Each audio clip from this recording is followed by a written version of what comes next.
Good morning. I'm Joan Gilman, and I am the co-chair for this program, and my chair isn't here. So bear with me, the first time out.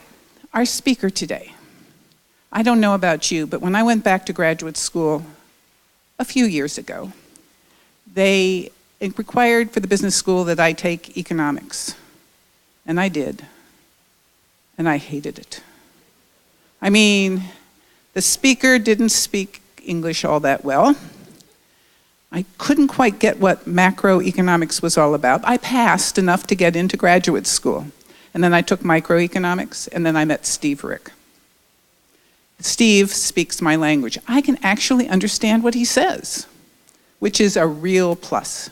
Steve is the chief economist for CUNA Mutual Group, which is a national company, not just over here across the street. But more importantly, he's our chief economist for the UW-Retirement Association. I've lost track of how many times I've heard him, but each year it's new, it's interesting, and Lord knows if you looked at the stock market in the last 2 days, you're really interested in what's happening with your portfolios and what's happening with our retirement, which is keyed to the market. So without further ado, my friend, my colleague, and the chief economist for the CUNA Mutual and the UW Retirement Association, Steve Rick. All right, thank you, Joan. Good morning, everybody. All right, that was a pretty good response. Usually I have to ask that twice to get it right, but you guys did a very good job. Basically, I wanted to thank Joan for inviting me here today. I just want to say that I'm really glad to be here, mainly because I just found out that this next hour will count towards my community service. So I got that going for me. Well, basically, we're going to have a lot to cover here. We got a couple hours to talk about the economy and what's happening. And you know, economists always like to look at the economy from two different sides, almost like a dichotomy, if you will. You have Wall Street over here and Main Street over here. Main Street being like a factory. You've got a car factory producing things flowing out of a factory, cars. But then you got Wall Street over here where the stocks and bonds are traded, basically where the money is in a sense. And one statement I like to talk about economics, it's this, that economics is the study of the confusion between stocks and flows, between balance sheets and income statements. You know, if you've ever run a business, you know there's really two financial statements to look at, balance sheets and income statements. Well, when you think about it, Wall Street is the balance sheet. That's where the stocks and bonds and the amount of value at a point in time is. But then the Main Street, the factory that's producing income and GDP and all that stuff, that's the flow part of the economy. How many dollars per year? How much income per year? So basically, we want to look at today the balance sheet, Wall Street, and the Main Street, the flow part of the economy, and see how the two interact with each other. Because like I said, economics is the study of the confusion between stocks and flows, balance sheets and income statements, Wall Street and Main Street. So that's what we're going to do. Basically, what I want to start out is talking about the most important price in any economy. And what is that? What do you think the most important price is in any economy? Is it the price of oil, price of gold, price of wheat, value of the dollar? No. We're going to talk about the most important price, which is the price of money, interest rates.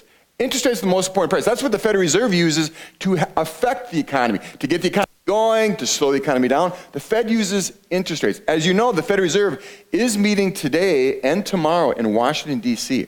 They're deciding basically what's going on with the economy. Should they raise interest rates? Should they lower interest rates? Where are we in the economic cycle? So we're going to hold our own little Federal Reserve board meeting before the Fed basically is doing it tomorrow. Tomorrow they're going to let us know if they're going to raise rates or not. So we're going to look at the exact same charts the Federal Reserve will look at, and then I'll let you guys decide, should we raise rates? Should we keep them the same? Should we maybe lower them? We're going to hold our own Federal Reserve board meeting. That's what we're going to start out with today. So let's start out here. My first slide here basically talks about we're going to hold a 5-minute Federal Reserve board meeting. Basically, if you're the Federal Reserve, what do you care about? What is the Federal Reserve is what we call their dual mandate, dual meaning two, mandate meaning goals. What are the two goals? Well, the Congress basically told the Fed, we want you to, one, keep stable prices. You know, economic theory, I teach economics at the university also. I am the senior lecturer there at UW. I teach the banking courses there and the macroeconomics courses. And basically, we've been studying economics for many years, and economists believe 2% inflation for the United States is perfect. Keep prices rising, 2%, not too fast, not too slow, 2% is just right. So they want stable prices, which is basically 2% inflation. They also want this, full employment of resources. Now, what am I talking about here?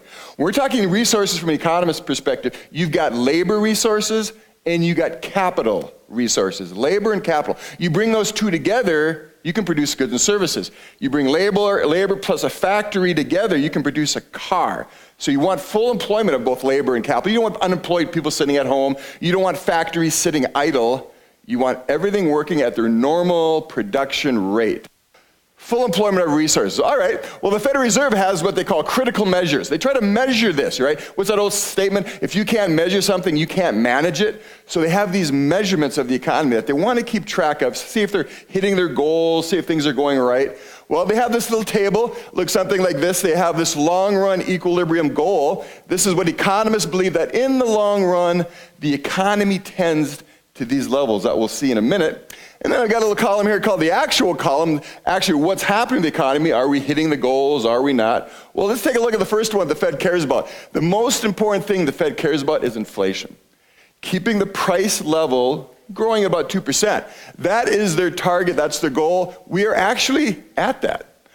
Look at my chart right here. This is the inflation measure by what's called the core PCE. Stands for personal consumption expenditures. Don't worry about that. The stuff that you and I buy, how much is it going up on average? Well, first of all, when economists show charts, they should always have like a gold line across the chart. The gold line is where we should be. That's the target. Notice for the last few years, the blue line, which is actual inflation, has been below that. Inflation's been too low, up to that 2%. Prices haven't been rising fast enough. I remember when Janet Yellen was chair of the Fed, she kept complaining in speeches, inflation's not high enough. We got to get up to 2%. Well, here's the Great Recession. Whenever you see bars in my charts, here's the 2008, 2009 Great Recession. Well, basically that Great Recession kind of pushed inflation down. You didn't hit that target of this 2%. But recently, we just hit the target of 2%. Notice the blue is right on the gold. Everything's right with the world. Now, let me talk about this 2% line, because I'm going to be talking about these gold lines across my charts quite a bit. Like I said, I teach economics at UW. The economics department is in which building? The social science building. Economics is a social science. Think of those words. Social means human. Science means you kind of apply math and equations to the study of human beings, right? All right, let me ask you, what is your normal body temperature? 98.6, right?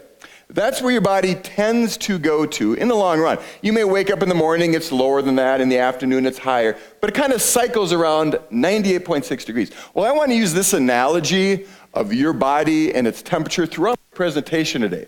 That there's a 98.6, almost like equilibrium level. If you ever had an econ class like Joan did, you always talk about equilibriums and where things want to go. Well, that's the 98.6 degrees. That's my goal line right there. Think of that goal line as 98.6, where the economy tends to go to, where it wants to go to. We're finally hit that. Now, what's the forecast? You can say, Steve, that's great. I see your chart looking at the past. I care about the future. What is the future for this economic variable called inflation? Well, we economists believe inflation is going to be running above 2% here. That's like your body, instead of being at 98.6, maybe it's at 100, 101. It's running a little bit hot. Our economy is running a little bit hot. So we're going to see inflation going a little bit above 2%. What does that mean for the most important price in any economy, which I said is interest rates? Well, it works like this. You push up inflation, you push up interest rates. Interest rates will be rising because of higher inflation. Basic rule of thumb, it's going to be going up. Slightly going up. No, and that's not tremendously above, slightly above the Fed's target, but it is moving up because we do have an overheating economy. All right, let's move on. What else does the Fed care about? The unemployment rate. Like I said, I've been teaching economics now at UW for 20 years. I've actually been celebrating my 20th anniversary this year. Every econ textbook I've been using said about 5% is where the economy wants to go to. That's the natural, long run, equilibrium, organic, whatever word you want to use. But that's a 98.6 degree body temperature. Where are we today? 3.7%. That is a very tight labor market. You talk to different employers here in, say, Madison. As Joan mentioned, I'm actually chairman of the board of the University of Wisconsin Credit Union. This year, we tried to hire about 76 new employees to fill positions. Do you think we filled all our positions? No. I was just looking, we have a board meeting today at 3 o'clock that I'll be chairing.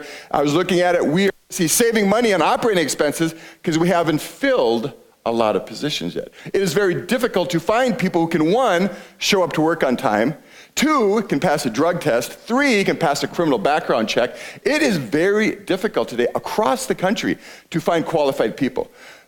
We'll talk more about the labor market in a minute, but that's basically 2 things. That's where we want to be. That's the 98.6. We're running hot at 3.7%. Just to show you the numbers here. See that aqua-colored area? There's your unemployment rate. The red bars are recessions. Notice during recessions, the unemployment rate does rise. People get laid off.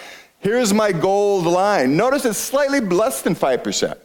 Remember I said over here, 5%, but the Federal Reserve, with their team of economists, the Federal Reserve has about 400 economists who work there. They've done some new research. They say, you know what? We need to lower that 98.6 degrees a little bit. They say it's really about 4.6 is the natural rate now, because the economy changes over time. So let's use 4.6% unemployment rate as the new natural rate. Well, even still, we're way below that. Except we're at 3.7. Our forecast. We're actually forecasting for the next couple of years, it's going to get even tighter. The unemployment rate could fall to 3.3%, one of the lowest we've seen in 60, 70 years. It is a very strong labor market out there. Just to give you one interesting stat, you know, I don't have it on this, I didn't bring the chart, but here's the chart. It has job openings versus the unemployed. Now, normally you go through time, you have unemployed people up here, maybe 8 million people unemployed. Job openings down here, only 3 million. And the chart kind of goes like this through time, right? Anybody seen that chart lately? It's been reversed. Today we have more job openings, 7 million unfilled positions in this country, and there's only 6 million unemployed. For the first time in history, there's more jobs available than there are actual unemployed people. So why can't we get rid of unemployment? Why can't we just get all those 6 million people into those 7 million jobs? Yeah, they don't have the right skills, so we have a skills mismatch, but we have a location mismatch. A lot of these people may be living in Detroit, but the jobs are in Austin or California or someplace else. So we need to train the people and move the people. Then theoretically you could get it down to 0. But of course we never would. But we're expecting 3.3% very tight. Notice what my forecast is for the year 2020. It's going back up again. It's approaching that goal line, just like your body would want to go back up to its 98.6 degrees. But typically what's happening when the unemployment rate is rising? Notice here, unemployment rate rising, what's the background of the economy? Recession. Here, the unemployment rate's rising, what's the background of the economy? Recession. So we're actually facing a recession basically 2 years from now. In the second half of 2020, me and the other economists that I work with are forecasting about 2020 will be the recession year. And we'll talk about why that is, what are the factors, but I don't want to get ahead of myself here. All right, let's move on to this chart right here. The economic output gap. Like I said, I teach the macroeconomics at UW, and my favorite chart to show students on the first day of class is going to be the following chart. It's called the output gap. You know, think about output. We produce goods and services in this country. We produce, basically our economy is about 85% service-based, 15% goods, manufacturing type based. So there's the breakdown. We produce goods and services. That's our output. So we talk about this output gap. The gap is, well, are we producing what we should be? Are these factories running at full speed? How much output are we actually generating? Just like a carpenter wants to have a 0 gap in their woodwork, the same thing with the Fed. The Fed wants a 0 gap in our economy. So there's the target 0. What are we actually? We're at about 1%. We're not at that 0. So we're not quite right on this 1% positive gap. Let's take a look at my chart here. Here it is. This is my GDP output gap. Why do I like this chart? Why do I show it to my econ students at UW? This is a beautiful chart showing the U.S. business cycle. The expansions, the recessions, the expansions, the recessions. That is the US business cycle right there. All right, but this is macroeconomics. And sometimes macroeconomics can be really difficult to wrap your brain around. So let's switch to microeconomics. Microeconomics is the study of an individual firm, one company. Let's do that. Let me ask you, we live in Wisconsin here. What is Wisconsin known for making? Cheese. Everybody says cheese. I asked that. I don't want to talk about cheese. What's the second thing we're known for making? Beer. They always say beer. Number 2. What's the third thing we're known for making? Motorcycles. Harley Davidson motorcycles. I think Harley Davidson factory there in Milwaukee, because I want you to visualize an old-fashioned factory with motorcycles rolling off an assembly line, so you get a production rate, like 50 motorcycles per hour. Once again, remember that flow concept I talked about earlier? Economics is the study of the confusion between stocks and flows. I want you to focus on Main Street, the flow of production, the flow of income, motorcycles produced per hour, per day. All right, visualize that. Let's say this picture is just a representation of Harley Davidson's production rate. So go from macro to micro. This is now Harley Davidson, say. Let's say you called up Harley Davidson back in 1995. You called up the manager and say, hey, how's business? How's production? How's the factory doing? And they say, well, you know, we got about a minus 2% output gap. How many motorcycles are they making? 98, right? 2% off of 100. Let's say production rate's 100. Let's say when they designed that factory, the engineers, the architects got together and said, let's make a factory that can produce 100 motorcycles per day. 100 is the normal. And economists use the word potential. The potential output for this factory is 100. You come up, he says, well, we got a minus 2% output gap. They're only making 98 motorcycles. So the assembly lines are kind of running slow. Maybe we laid off some workers, maybe put some workers on part-time status. Notice by 1997, 98, by 98, we're at 0. Harley's producing 100 motorcycles right there in 1998 because we're at 0. Things are perfect. Production's running the way it was designed for this factory. But by the year 2000, you call them up and say, hey, how's production? They say, well, we got about a 3% positive gap. How many motorcycles are they making? 103. All right, 103 motorcycles. But you should stop me right there and say, Steve, wait a minute. You said this factory was designed to only make 100 per day. How can they go and make 103 per day? How can they do that? Overtime. Go overtime, right? Have people come in, do a second shift, work overtime. But if you have people working overtime, what are you paying them? Time and a half. Your labor costs are rising very, very quickly. If Harley wants to maintain their profit margin, what do they have to do with the price of the motorcycle? They got to raise the price. If Harley's raising it, and GM and Chrysler, they're all raising the prices, what do we call that? Inflation. The Fed hates inflation. The Fed sees, hey, the economy's operating too hot, they got overtime, and also you can't keep the factory running that fast. You can't keep the factory running all the time, because you have to shut the factory down every once in a while to do what? Maintenance, grease the machines, oil the machines, get the computer programmers up there, update the software. You just can't keep them running full speed ahead. You got to shut them down once in a while. That's why a 3% positive gap is not good. You're going to burn out your workers because they can't keep working overtime. You're going to burn out your machines. That's why we estimate that to be too fast of an economy. If you're the Federal Reserve, remember I said we're holding a Federal Reserve board meeting. You guys are all Federal Reserve Board of Governors right now. What do you do with interest rates? Remember, that's the most important price. That's your lever to control this economy. Do you raise or lower interest rates when you're sitting at 103% positive gap? You raise them. You raise interest rates, specifically what's called the Fed funds interest rate, which is what the Federal Reserve is talking about today. Should we raise it? Should we lower it based on the economy? What is the Fed funds interest rate? Just to know what it is. It's basically banks lending money to each other overnight. Bank A lends money to Bank B overnight. But that's the key interest rate. All other interest rates that a bank would have are basically set off that interest rate. So if you raise the Fed funds rate, banks will raise the rates on their motorcycles, on their cars, on their credit cards, home equity loans. All those would go up. Just to show you if that's true, does the Fed really behave like that? When the economy is operating too hot, boom, you see this blue line I just added, back and forth? That is the Fed funds rate. The Federal Reserve jacks up the interest rate, which is shown on this axis. Notice that I have two different axes here. This is the gap axis. This is the interest rate axis, that price of money, the most important price. Fed jacks up interest rates to slow down people from buying motorcycles, so Harley's factory can get back to normal production. All right, the economy slows down, we hit there, but we kind of overcorrect. Then we went into a recession here. That purple bar is a recession. We went into recession and we come out, the Fed raises rates because the economy starts to overheat, the economy goes into recession, the Fed lowers rates.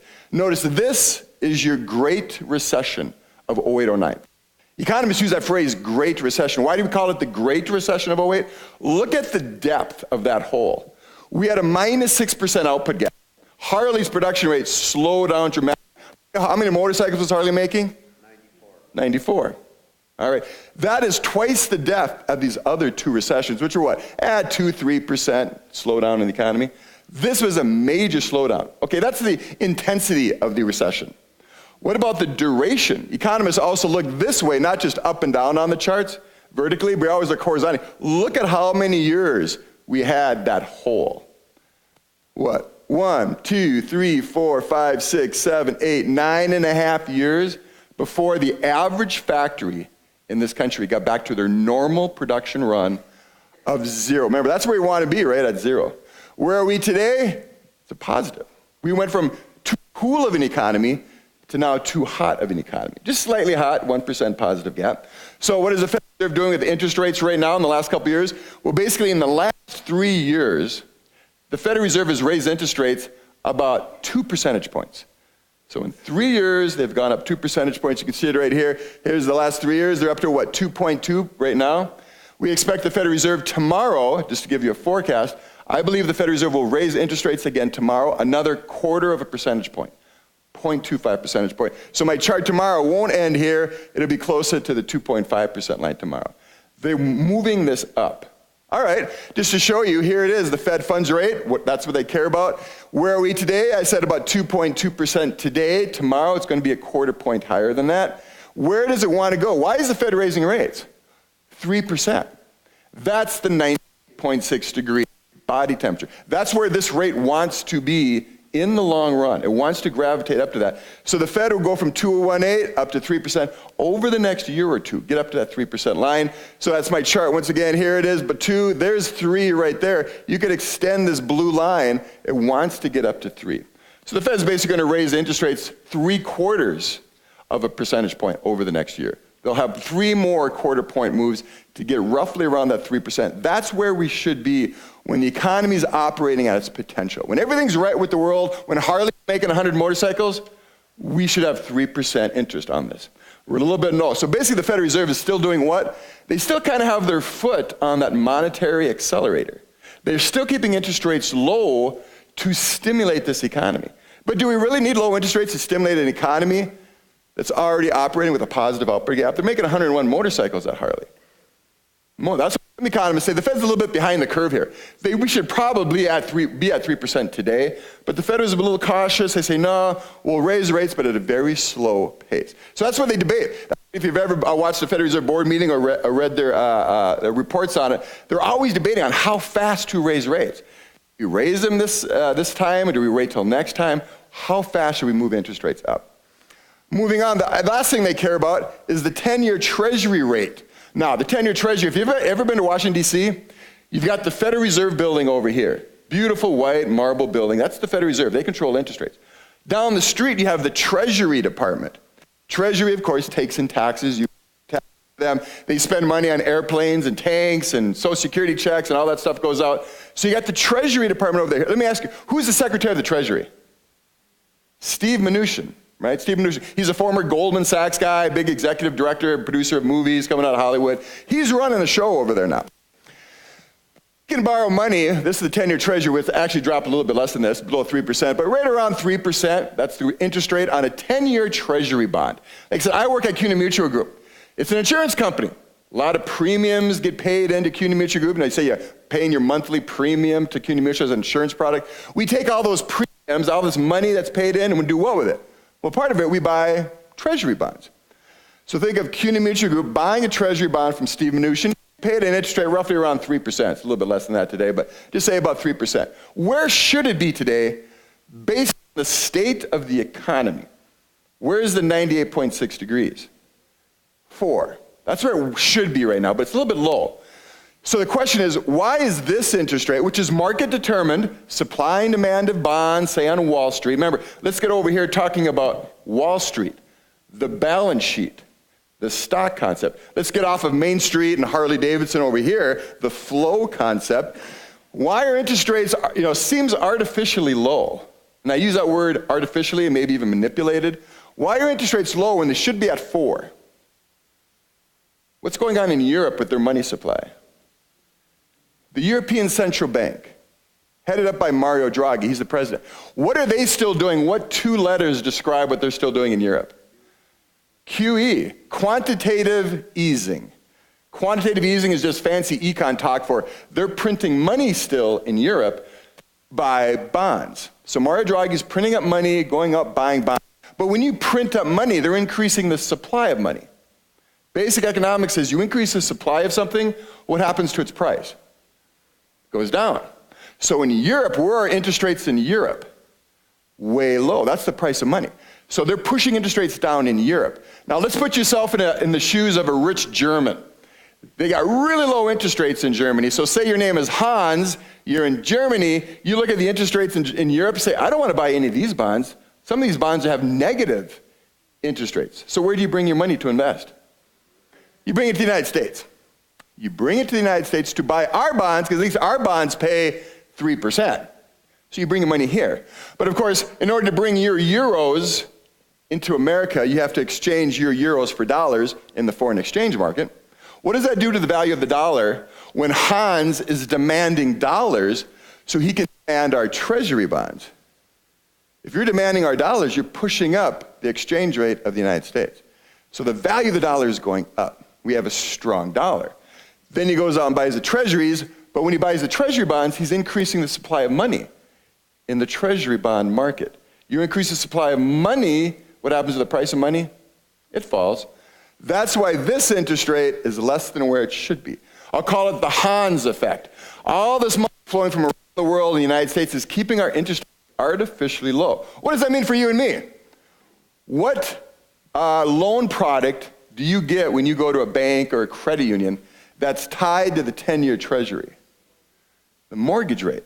The 30-year mortgage. I'm sure everybody in this room at one time in their life has had a 30-year mortgage, and you went in there and they said, hey, the mortgage rate is 7% today, or 6%, 3%. And you could kind of go, how do you guys know what interest rate to charge me? Well, they basically take this interest rate, the 10-year treasury, whatever it is, and add 1.6.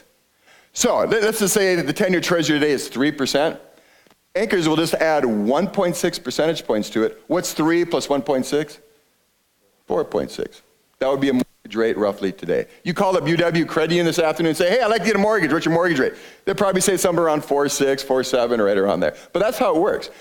So since Hans effect is pushing our interest rates to 3.25, our mortgage rates in this country are lower than where they would be normally. We have still very low mortgage rate. You go into a bank or credit union today, it's amazing. You can get a car loan for 3%, a mortgage loan for 4.6%. Incredibly low interest rates. And one of it's just due to the Hans effect. So let me bring it up. I said, if the price of money is the most important price in the economy, this chart must be one of the most important charts. These are interest rates, recessions. Once again, my bars represent recessions. I've got 2 interest rates on here, the 2 most important interest rates in the world. The black line is the Fed funds rate. That's what you, the Federal Reserve, you guys are having a little Federal Reserve board meeting now, that's what you control. You guys, I said, we're at 2 right now, going up to 3. Looks like I got my little 3% equilibrium line. That's where we want to go. And here's my forecast for the next couple of years, that we will be rising to that 3%, returning to 98.6 degrees. The 10-year treasury, look how jagged that is. It's going up and down and up and down and up and down. And why is it so jagged? By supply and demand. Basic economics. I'm sure a lot of you had econ classes. Remember supply and demand curves? They're always shifting around. Shifting supply and demand for money makes this jagged. Why is this one so smooth? I mean, look how smooth that line is. Why is it smooth? It's controlled by a committee called the Federal Open Market Committee, the Federal Reserve. Basically, the Federal Reserve sets it. Look how smooth the Fed can control this line. Move it up and down for like we're here. Look how it was close to zero from 08, 09, 010. That's an emergency interest rate. You want to see panic in the Fed? They pushed this rate to zero, which had really never been before. They were panicked about the Great Recession, about the collapse of the U.S. economy, the banking system. They basically said, we're going to give out money for free to the banking system. We got to keep the banks healthy. Now they say, the economy's doing better. We'll bring this back up to its normal 3%. What's the forecast for the Treasury? See this purple line there? I say we will be rising to that 4%. Mario Draghi in Europe, they're starting to slow down that money printing machine. They're slowing down quantitative easing. We expect them to actually stop printing money relatively soon. What does that mean for interest rates in Europe? They'll start to go up back to their normal level. What does that mean for Hans? Hans will stop bringing his money to the United States and start buying bonds over there. So there'll be less supply of money coming to the United States. Less supply of something does what to prices? Pushes it up. Less supply of oil in the world, the price of oil goes up. Less supply of Hans money in the U.S., our interest rates will go up. So there's my forecast for longer term interest rates rising up to that 4%, which is 98.6 degrees using that analogy. All right, there's my forecast for interest rates for the next 2 years, moving up slightly, not too dramatically, but I just want to throw out a caveat. They say there's only two types of economists in the world: those who can't forecast interest rates and those who don't know they can't forecast interest rates. I'm part of the second group, and especially when they're the hardest one to forecast. Now the black line, that's easy to forecast. I mean, if you study the Federal Reserve to any extent, you kind of know that the Fed is going to be following this path. I mean, they might deviate a little bit, but this is easy to forecast. This red one, economists get that wrong all the time. You're dealing with supply and demand and thousands of institutions buying and selling it, but there are natural forces, just like your body has natural forces to get back to 98.6, that want to get us up to that 4%. Now, a flu or a cold may interrupt things and push you off track. Think of a flu and a cold could push us off this path here, but that's where we want to go. All right, and just to kind of show you what impact this is going to have, you say, all right, how does this Fed funds rate that you talk about, Steve, how does that impact me? Maybe my deposit at the local bank or credit union, my CD rates. Does this have any impact on what I get paid on a CD or money market account where I have my funds? Take a look at this chart. You see this black line? That's the Fed funds rate. I want to take that and put it up as a backdrop, if you will. See this gray area? That's that Fed funds rate I just talked about. So the gray is, you can see Fed funds rate, we're at about 2.2%. Here's my forecast going up a little over 3%. So there's the Fed funds rate. Against that, market-determined Federal Reserve determined rate. You see the blue line? The blue line are CDs, certificates of deposit, specifically a one-year CD. What is the interest rate on a one-year CD? The influence? Yeah, look how closely, when the Federal Reserve raises the Fed funds rate, banks and credit unions raise their rates on CDs. Pretty close to it. So, have you ever called up a bank and say, hey, who sets your one-year CD rate? What should they tell you? Jerome Powell. Who's Jerome Powell? He's the new chairman of the Federal Reserve. So basically, as they change interest rates, banks change their rates. Like I said, they're raising rates right now, but there's a lot of banks don't quite respond. The CD rates are going up, but at a slower pace. So you kind of see how they price their CDs. The yellow line represents money market deposit accounts. If you ever go to a bank or credit union, you can get a money market deposit account. I'm sure most of you got money market accounts. You can see when the Fed raises the gray, that money market rates go up. When the Fed lowers it, the money market rates fall. Notice, money market rates are slowly creeping up, but as you all know, from extremely record low levels. We've seen a huge transfer of wealth from elderly people like yourself who were hoping to get 5-6% on CDs and money markets now, but because the Fed's pushed this down to inflation, really helps out the younger people at this country at the expense of the older. Lower interest rates always hurt old, but benefit the young, because the young are the ones who are buying cars and homes and things like that. But that's what they wanted to do to stimulate this economy. All right, so the rates will be moving up over the next couple of years as the Fed continues to slowly raise this rate. The other part, let's talk about this, the red line. Why am I forecasting long-term rates to go up? Well, just kind of a quick summary. I say we're going to see rising long-term interest rates, one, because of that high inflation. Remember my first chart I started today? I said 2% is the target, but I said we're going to be running a little bit hot than that. You get higher inflation, maybe due to higher wages. What did we say? How fast are wages increasing in the country? Anybody see that? The Bureau of Labor Statistics came out 2 weeks ago with the latest job numbers. Well, how fast were wages going up? About 3.1%. So think of the average American got a 3.1% raise last year. Average hourly earnings, that's what it's called, average hourly earnings, going up 3.1% year over year. So that's what kind of the average American got a raise at. Well, let's think of Harley Davidson. If Harley's got to pay 3.1% more in wages to their employees, what are they going to do with the price of their motorcycle? Raise the motorcycle price to keep that profit margin. So if wages are rising, that's how you get inflation. All right, so that's one factor pushing this up. Number two, that fiscal package. Remember, it's about this time last year, we had that tax cut.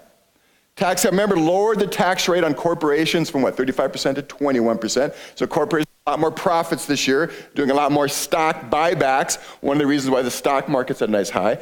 But we also did what in the spring of this year? So we cut taxes last year. So think of Steve Mnuchin seeing a little bit less tax revenue coming in. But what happened to the spending side of the equation? Spending shot up dramatically. The spending package that was passed in the spring of this year gave what? Republicans got more military spending. Democrats got more social and infrastructure spending. Basically, they both got what they wanted. Huge increase in spending at the same time you cut taxes. What does that do to the deficit? Does anybody know, what's our deficit this year? $1.1 trillion. Not millions, not billions, trillion.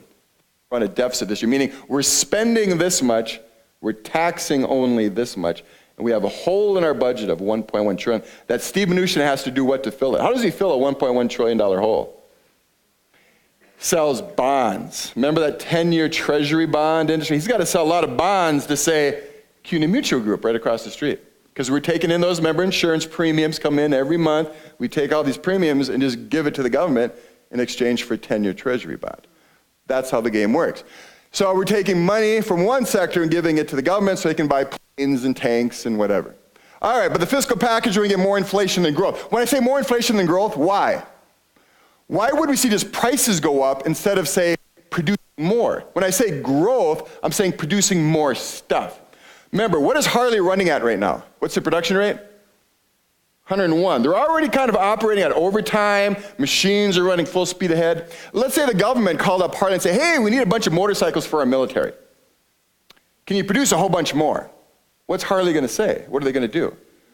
Well, they say, we're already running at full speed ahead. Now they have pricing power. That's actually a term economists use, pricing power. Pricing power means you can raise the price of your whatever you're selling without losing market share. Harley can just jack up the price of the motorcycles now because it's really hard for them to increase output, so they just raise the price of their output and take advantage of that. So we probably get more inflation than actual economic growth from the fiscal package. Number three, the Federal Reserve is shrinking their balance sheet. Remember, I said, you guys are the Federal Reserve right now. You, over the last 8, 9 years, have been printing up a lot of money, buying a lot of bonds, right? You guys probably have bonds in your own personal portfolio, right?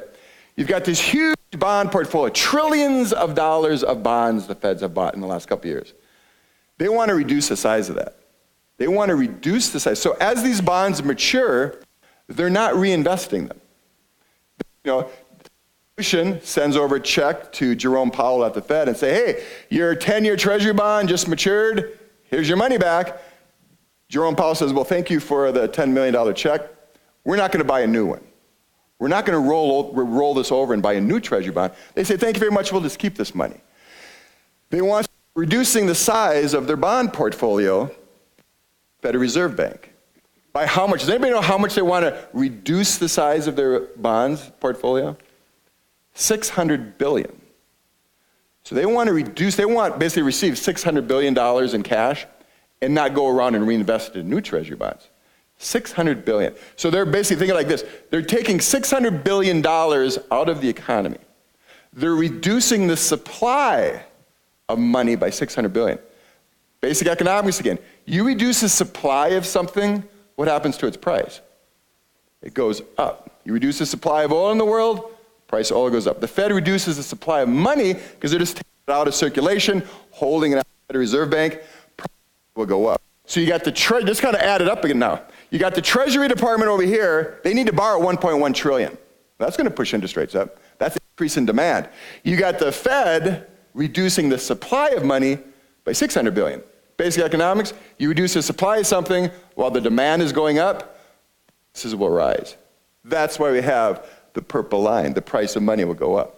And then the last one, the European Central Bank will exit their quantitative easing. So I just write ECB, exit QE. Mario Draghi stops printing money. Hans keeps his money in Europe, doesn't bring it over. That will also push up this interest rate.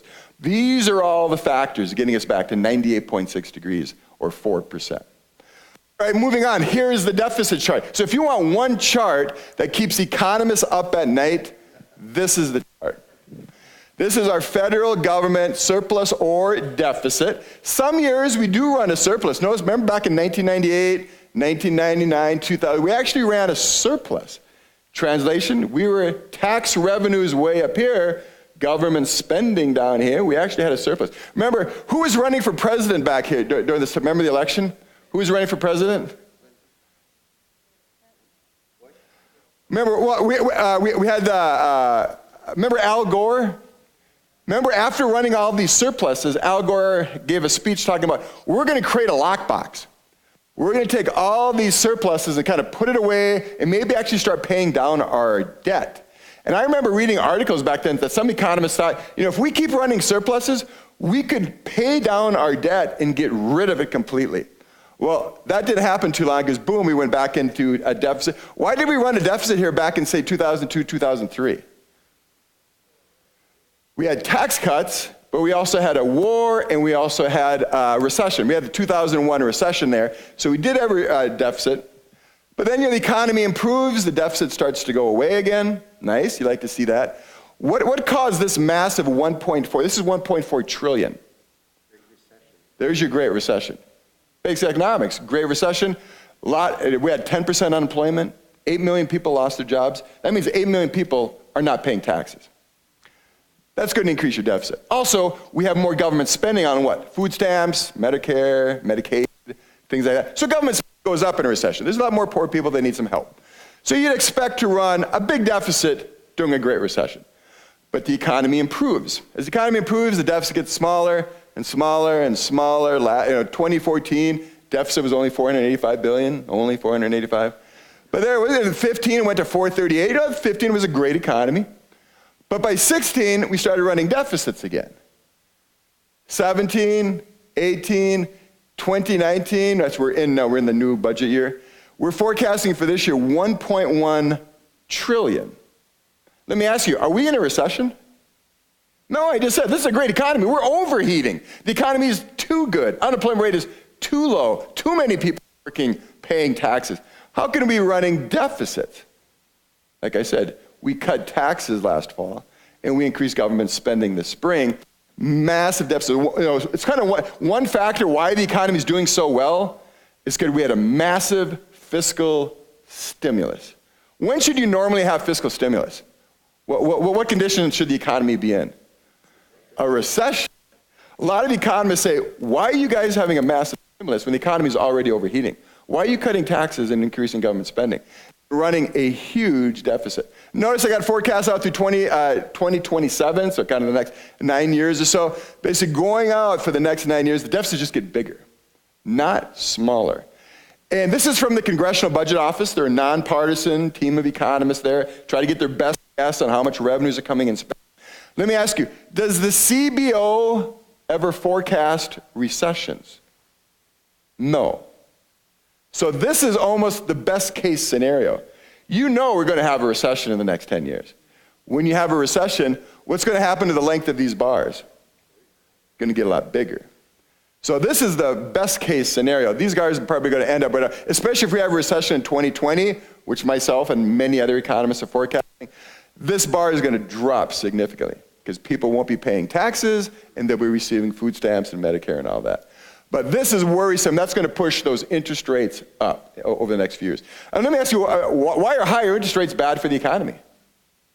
That may be good for retired people. We like higher interest rates, more money in our CDs and bonds, stuff like that, yes. But why is it bad for the economy? It helps over here. Remember I said this dichotomy? You got Wall Street over here. They like high interest rates. People like to get high rates on the money they've saved over 50, 60 years. But Main Street over here, the Harley-Davidson factory with flows of cars, they like low interest rates. So you got low interest rates here to help the flow of the economy, GDP, gross domestic product, but Wall Street likes higher interest rates. Money likes higher rates. This will push interest rates up over the future. But why are higher interest rates bad for the Main Street part of the economy?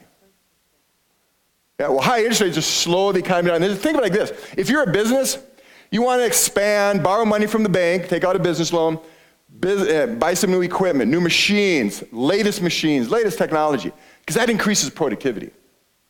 So low interest rates encourage businesses to borrow money, upgrade their computers and systems and machines, which increases productivity, which increases wages. Wages go up of workers if their productivity is up. So it really helps the working class, the flow part of the economy. But when the Treasury runs massive deficits, that's going to push interest rates up, which crowds out private business spending. If rates go up, businesses won't be borrowing as much money.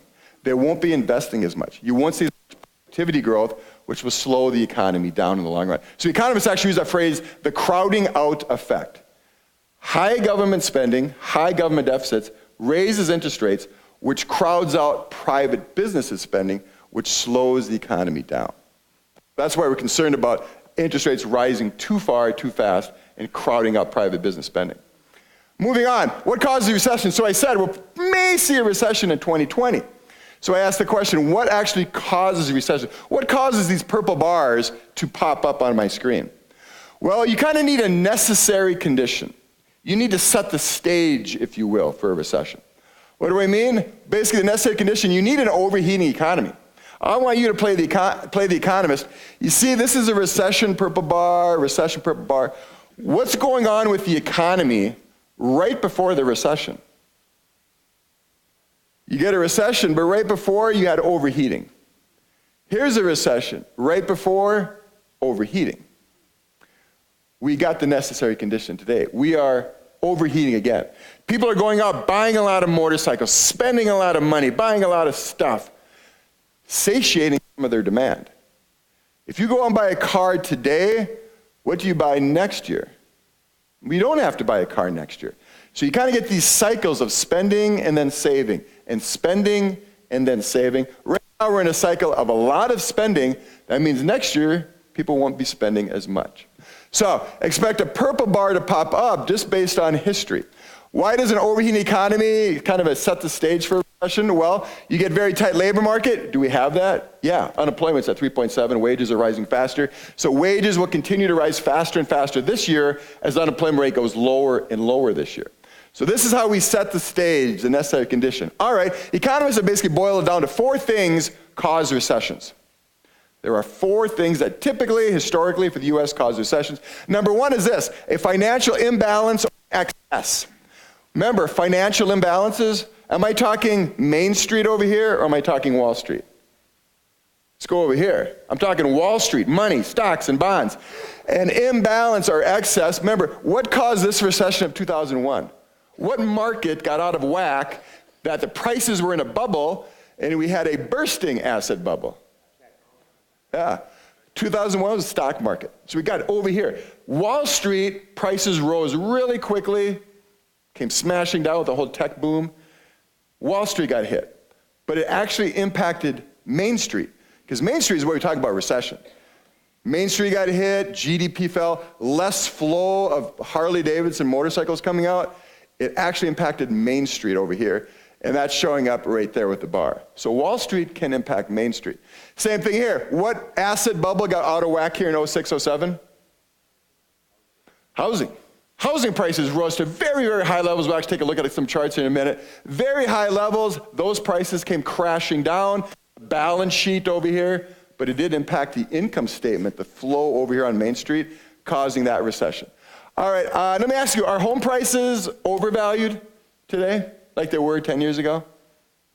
No, they're actually pretty fairly valued. Based on historical norms again, they're actually pretty close to what they should be. So we don't think housing's a problem. What about stocks? Stocks were getting a little bit high up until recently. We've seen a little bit of correction, prices come down a little bit.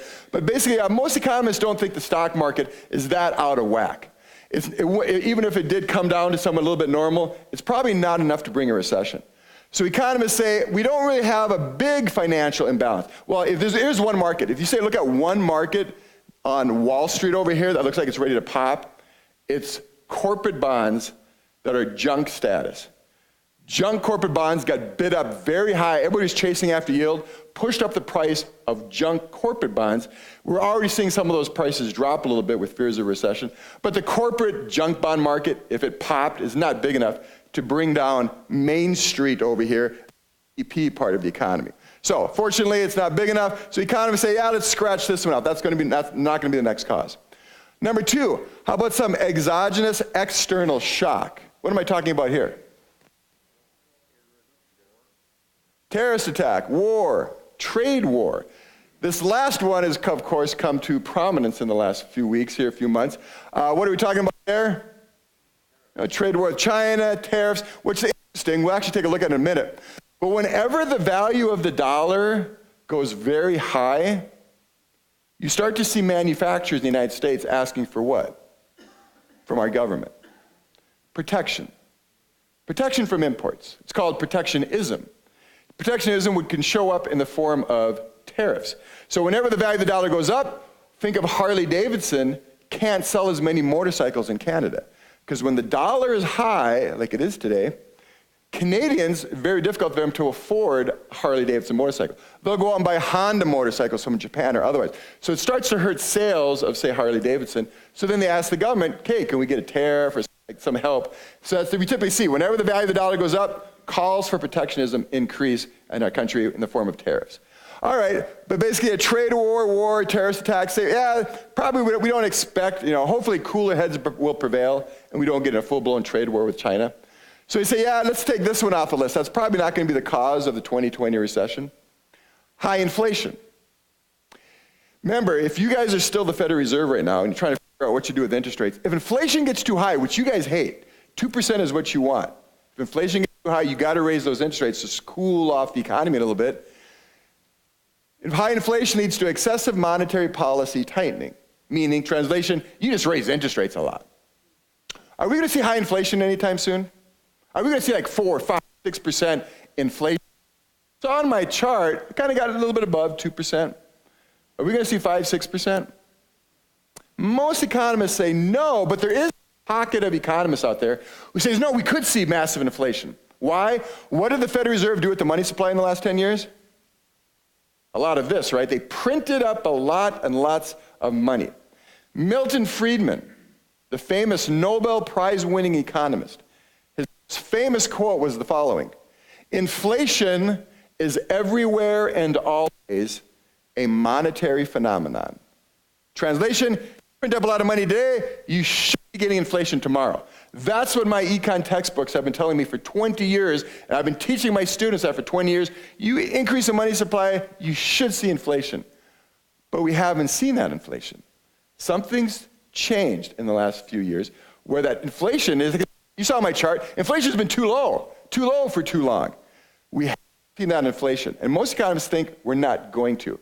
So all this talk of high inflation kind of reminds me of the talk of Bigfoot. It's often discussed, but never seen. You never see Bigfoot, and we've never seen this high inflation yet. So let's scratch this one off the list. We don't think the Fed's going to have to jack interest rates up because of inflation. The last one is number 4. High inventories. Let's go back to Harley-Davidson. Harley's cranking out motorcycles a day at a pace of 101 motorcycles per day. Demand is strong, consumer confidence is strong, Americans are going out and buying motorcycles.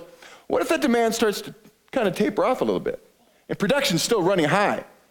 Well, they're going to have all these unsold motorcycles on the showroom, all wrapped up in nice plastic. They got that new motorcycle smell. Inventories get a little bit high. They're going to have to do what? Slow down their production. Maybe lay a few people off, put them on furlough, whatever. A little bit of an inventory correction to sell some of those motorcycles we made, so we got to slow down production. But once again, if the factory's slowing down, GDP, gross domestic product, is all about the flow of production. When you start to slow the flow of production, that's what we call a recession. Things start to recede, to slow down. So we probably believe it's going to be number 4, popping up here, slowing the economy down. Kind of a variety type recession lasting, what, 6 to 9 months, clear out the inventory, get things back in equilibrium, if you will, selling as many motorcycles as you're making, supply is equal to demand. So that's what we believe, probably number 4 here. The other ones could happen, especially like some external shock. You get a war between Saudi Arabia and Iraq or Iran type thing over the Strait of Hormuz, and oil prices go up to $200 a barrel. Clearly that would cause a recession. But it's probably going to be more likely a number 4 type. So here's the forecast then for the next few years. Here's my U.S. economic growth rate. How fast does our economy grow? Like I said, where's my gold line? Where's the 98.6 degrees on this chart? Well, right at 2%. Our economy naturally, organically grows 2% a year. Go back to Harley Davidson. It'd be like Harley Davidson producing 100 motorcycles this year. Next year produces 102. Just naturally, just organically, we just grow over time. Let me ask you, how does that happen? How does our economy just naturally produce 2% more stuff each year? 2% more goods, 2% more services. Why? Population growth. You know, we have population growth in the country about 1%. More babies, more immigrants. So just think taking 1% more people and plugging them into Harley Davidson factory. Well, if you got 1% more people in the factory, you should probably be making 1% more motorcycles. That's an easy explanation. What's the second way we can get up to this 2%? I got 2% total. I just expect 1% with more labor. What's the second one? Capital. Remember I said you take labor. I started out today saying you take labor and capital, the factory, the workers, you bring them together, you can produce something. I just said labor growth about 1% a year. I didn't talk about capital. Capital probably gets better every year. We get better machines, better tools, better equipment, because we got smart engineers at UW. They're always thinking of better ways to make stuff. So we got better machines, which makes the workers more productive.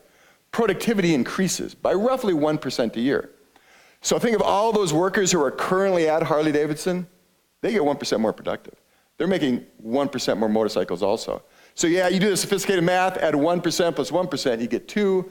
That's why we draw the 2% on there. What happened this year?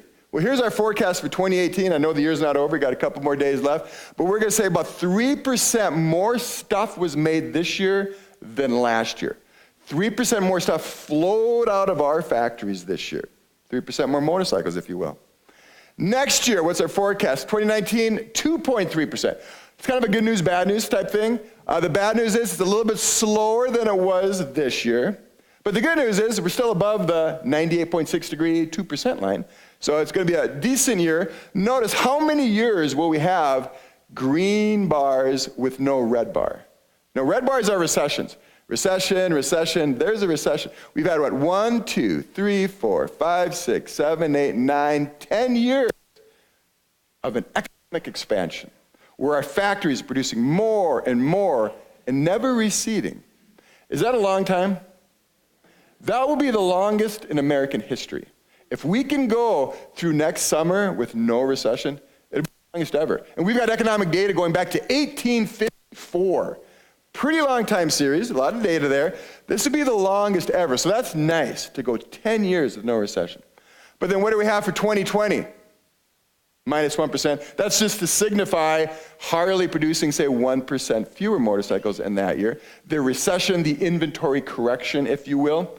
All right, so there's the forecast for the next few years. Probably see a little bit of a slowdown. Now, this is my economic forecast. I have people coming up to me all the time saying, hey, Mr. Economist, how good are your economic forecasts? Do you know what the heck you're doing? And I usually respond by saying, come on, Mom, quit asking me that. But basically, there's my forecast. Like I said, more and more economists are kind of grabbing that year 2020, especially the second half of 2020. Why? What typically happens every 10 years in this country, it's going to happen again in 2020. Yeah.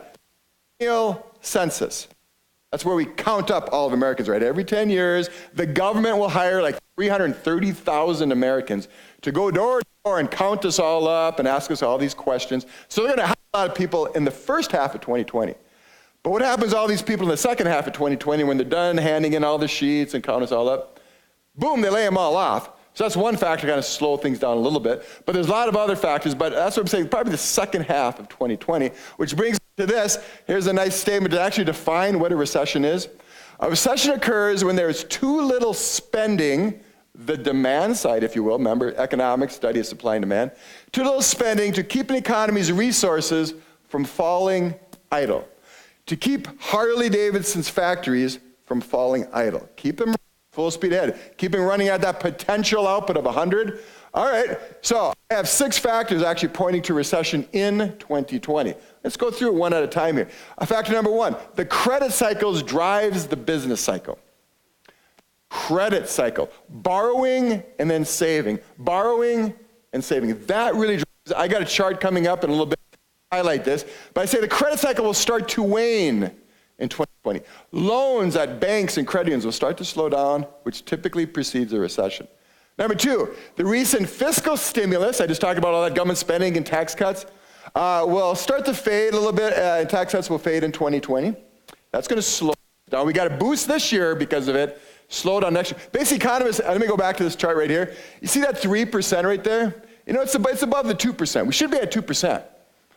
That's the 98.6. So we're kind of running a little bit high temperature this year. Economists estimate that if we didn't have fiscal stimulus, this bar would be at 2.25. That because of the stimulus, we went from 3.25 to 3, or 0.75 percentage points of this bar right here. Is basically, think of anything above the yellow there, it's all fiscal stimulus. If we didn't have that tax cut and government spending, we probably would have had a 2% year, or about 2.25. All right, what else? The Federal Reserve is raising interest rates 1 percentage point by 2020. Of course, you raise interest rates, people borrow less, they buy less cars, they buy less homes. What's happening with home construction right now nationwide? Anybody track that? It's starting to slow down a little bit. So home construction is slowing down. That's kind of receding a little bit. Number 4, rising interest rates. There it is, strong dollar. The strong dollar would decrease export growth. Let's go back to Harley. When the value of the dollar goes up, Harley-Davidson motorcycles cost more to the Canadians and everybody else around the world. Canadians stop buying it. If Canadians stop buying motorcycles, what happens to my little production here on the Harley-Davidson floor? Starts to slow. So a strong dollar hurts our exports. That's why they scream for what? Protectionism, tariffs. Number 5, a trade war and tariffs are reducing world trade, which historically is a precursor. Basically, when you have, right now we're actually seeing it. We're seeing a slowdown in world trade.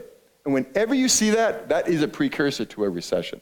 We're really concerned about that, but it's mainly due to tariffs and trade war. Like I said, hopefully cooler heads will prevail and we have full-blown trade war. And then number 6, recessions typically begin 2.5 years after the economy begins to overheat. Use some rule of thumbs. You get a recession, 2.5 years overheating. I can go back here to my chart right here. Notice, we're overheating today. History has shown you go 1, 2.5 years of recession. 1, 2.5 years of recession. So 2.5 years after the beginning will be basically the second half of 2020.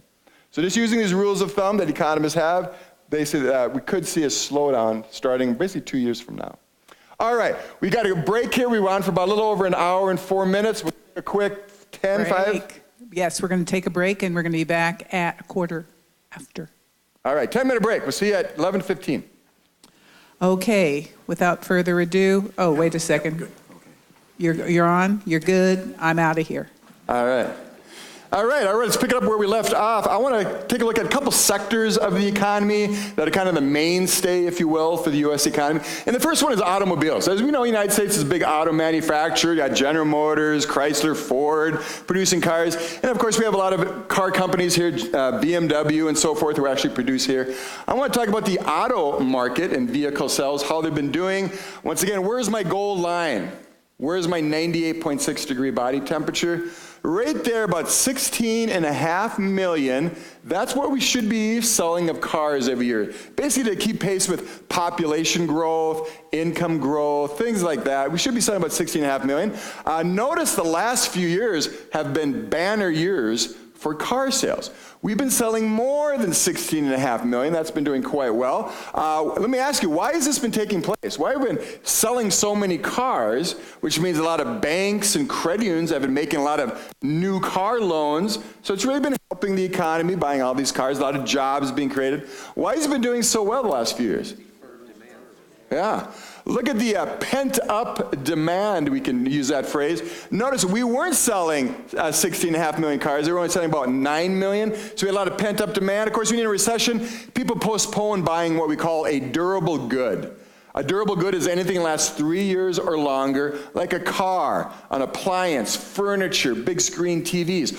Durable goods just collapse during a recession because people say, hey, I'll just make do with my old junker car for a couple more years until I'm pretty sure the economy's better off, my job's going to be good. Then I'll go out and buy the car. So notice a lot of pent-up demand took place here. It got released the last couple of years. All right, also, what else is causing the strong sales the last few years? Well, the Federal Reserve's policy is working. Remember, you guys are the Fed. You want the economy to get stronger, more output, get the flow of motorcycles cranking out of Harley or cars out of General Motors, lower interest rates. You lower interest rates, people will borrow money, because really, what's borrowing money all about? When you borrow money, you're borrowing future income, right? If I go to UW Credit Union today and say, I would like a $40,000 car loan, I'm just tapping into my future CUNA Mutual paychecks that I'll be getting, say, for the next 4 years on a 4-year car loan. So I'm taking future income, a stream of it, and pulling it into today, and going out and buying a car today. So not only am I spending my current paycheck today, but I'm spending future paychecks. What does that do to the economy if I'm spending my current and future paychecks today? Boom, factories are just cranking stuff out because Steve's buying everything with his current money and future money. So debt, taking out loans, really boosts the economy, and we'll see that coming up in a minute. Well, the Federal Reserve is trying to do what to entice me to borrow my future paychecks? Lower interest rates. I go to a bank or a credit union today and say, what, a 3% car loan? Yeah, sign me up. I'm going to buy that new Cadillac. That boosts the economy, so the Fed's policy has been working. What else has been doing well? Well, remember the flow part of the economy over here, we've been hiring a lot of people. We've been hiring almost, 200,000 people get a job every month in this country. 200,000, that's strong. That's a lot of people getting jobs. Well, you get a job, you can now buy a car, and maybe buy a car on credit, because now you'll tap in, you just got that job, hopefully you have it for the next 4 years, tap into some of those future paychecks. So jobs, what we call the income effect, has been boosting this, plus the interest rate effect. What's the forecast for the future? You see the green line there? Boom, boom, boom, going out to 2020 here. It's kind of the good news, bad news again. The bad news is car sales will be slowing the next few years. That's the bad news, slowing car sales. GM producing fewer cars. Well, what was the big news of GM about a month ago? Shutting down all those plants, laying thousands of people off. So a little bit of a slowdown here. But the good news is we're going right back to where we should be. That 98.6 degrees. So we've been running a little bit hot, kind of running a fever, if you will, and we're kind of cooling off to 98.6, kind of a nice glide path, if you will, to that 16.5 million cars. So, but once again, if you're producing fewer stuff, that's going to slow the economy down. That means you got to lay some people off. What about homes? Another big market for the economy is existing home sales. Basically, existing homes make up about 80-90% of the housing market. New homes are a different breed, if you will. But we look at existing homes. You buying my house, I'm buying your existing home. So here it is, existing home sales. Once again, where's my goal line? What would be a good amount of homes to be selling every year? Well, there it is. These are in thousands, so that's 5 million. 5 million is a good number. So I'll put my goal line across the chart. Now let's start comparing the data. Are we at that 98.6 degrees? Are we at 5 million? Well, let's go back here to 2004, 2005. There's that housing bubble when people were just buying homes like mad. I'm sure most of you have seen that movie, The Big Short. When people are just buying 2, 3, 4 homes down in Miami. Why were they buying so many homes? Did they plan on living in 2, 3, 4 homes? No, they're buying on speculation. They thought, I'm going to buy this piece of property in Miami or Las Vegas or San Diego or Phoenix because they thought the price would rise 10, 15, 20%. They were buying on investment property based on speculation, based on debt. All right, if we're supposed to be at 5 million, if we were doing what? There's 7 million. That's like running a body temperature of about 140 degrees. Things aren't going to end well when you see that so far away from where it should be. Like I said, us economists, we're always looking at this data. I mean, we live with these charts. We go to bed with these charts. And when this was taking place, we're all going, this is not going to end well. You can't be this far away from the long run average without a crash coming. So you go from a boom to a bust. There's your crash. You kind of overshot. We had to correct. We built too many homes. We bought too many homes. We had the crash there. The Great Recession kicked in. And notice we slowly have climbed back to right around that 5 million mark. The last few years, we've been running a little bit hot. But as an economist, I look at this, we're at what, 5.5 million sales rate for the year? We should be at 5. Does this chart keep me up at night? No. That's like what I said, running a body temperature, 99.5 degrees. Yeah, I'm a little bit hot, but I'm not going to have a big problem with it. So that's not an issue. What's the forecast? Well, a little bit of slowdown once again to the long run average. Economists like to use another phrase. Reversion to the mean. The mean means the average, right? Reversion to the mean. Well, notice, this is a chart where we are reverting to the long run average. We'll have fewer homes being sold in the next couple years. But it'll be actually coming right back down to where it should be, the 5 million. So it's kind of a good news, bad news again. The bad news is when I see fewer home sales. The good news is it's kind of where it should be. What is causing the blue lines there? Why a little bit of a slowdown? What did I mention earlier? What was the most important price in any economy? Interest rates. Where are interest rates going? Up. Where's home demand going then? Down. Hey, you guys get a degree in economics here. Basically, it's very basically economics is just common sense. We try to make it more complicated than it has to be with all these equations and math and fancy talk, but we're just kind of returning back to the long run average here. But that doesn't mean the economy is slowing down. One other point. I didn't have my inventory on. I took that off. All right. Remember I mentioned earlier about whenever the value of the dollar goes up, you get calls for protectionism. Harley Davidson will call the Congress and say, hey, we can't sell these motorcycles. Honda motorcycles are pouring into this country because the value of the dollar is so strong, we can't export our motorcycles. Imported motorcycles are cheaper when the value of the dollar is strong. So everybody's buying Honda motorcycles, so can we put on a tariff? That always happens. Notice, look at the year 2000, 2001, 2002. The value of the dollar went way up. This is an index here, but it got very, very high. A lot of calls by businesses for protectionism. We need tariffs on Honda motorcycles. Then the value of the dollar came crashing way down in 08, 09. Not too much calls for protectionism then, because Harley's selling a lot of motorcycles to Canada. Then the value of the dollar recently has gone up. It's kind of bounced around, but no, it's coming up again here in the last few months. Why is it, what's the forecast for this? I've talked about a lot of economic variables. A lot of economists are saying in the last about year here, 2018, here's 2018 here, our current year, we've kind of been rising a little bit again. I want you to play the economist. Where do you think this is going to be? Is it going to be up or down in the next year, and why? If you're a currency trader, let's go back over here to Wall Street. Here's Wall Street. You're a currency trader. You're in New York working for a big bank, buying and selling different currencies, euros and yen and British pounds. What would you forecast the dollar to be, say, this time next year? If we meet again next year here, is the dollar going to be higher or lower? A couple factors that drive the value of the dollar, which impacts Harley Davidson. I'll keep using them. Interest rates. The number one thing that moves your currency is your interest rates. If the Fed raises interest rates, our rates are better than the rates around the world. So money comes to the United States. Remember Hans? Hans will bring his money here, but he's got to sell his euros and buy his dollars, which pushes up our currency. So if the Fed keeps raising rates, money flows to the United States. That would push this up, but hurt Harley Davidson. Number two, the second variable that moves your currency is the state of your economy relative to the rest of the world.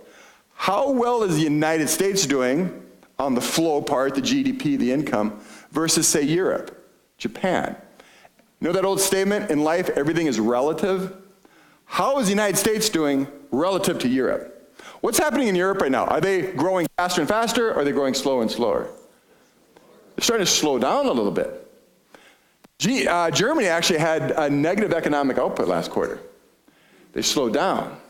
So, if you're an investor around the world and you want to put your money where the economy that's producing the most stuff, where do you bring it?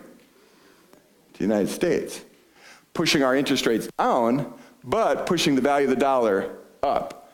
But that hurts Harley Davidson and anything else we try to export. Our farmers who try to export soybeans or wheat, they get hurt when the value of the dollar goes up. So we expect actually the dollar to go up because the Fed will probably keep raising interest rates. But that will slow the economy a little bit.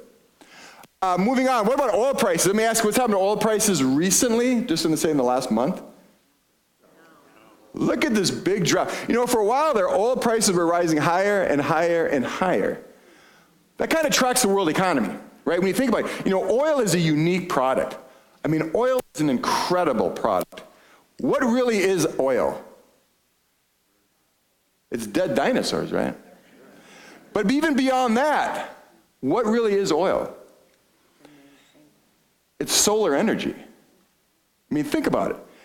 For hundreds of millions of years, the sun has been shining down on the earth. Solar energy has been pounding the earth. Through what? Photosynthesis, we've caught that energy from the sun. Through photosynthesis, plants grow up. Dinosaurs come eat the plants. Both the dinosaurs and the plants die, get compressed, and turned into oil. So when you really hold a can of oil, what are you holding? Solar energy. From hundreds of millions of years ago. I mean, it's an incredible thing. Hundreds of millions of years of solar radiation is in this thing called oil. And then what do we do with it? It's got all this potential energy inside, right? And we burn it and we release that solar energy that came down upon us hundreds of millions of years ago. In my economics class, I use that analogy. Because what is a dollar bill?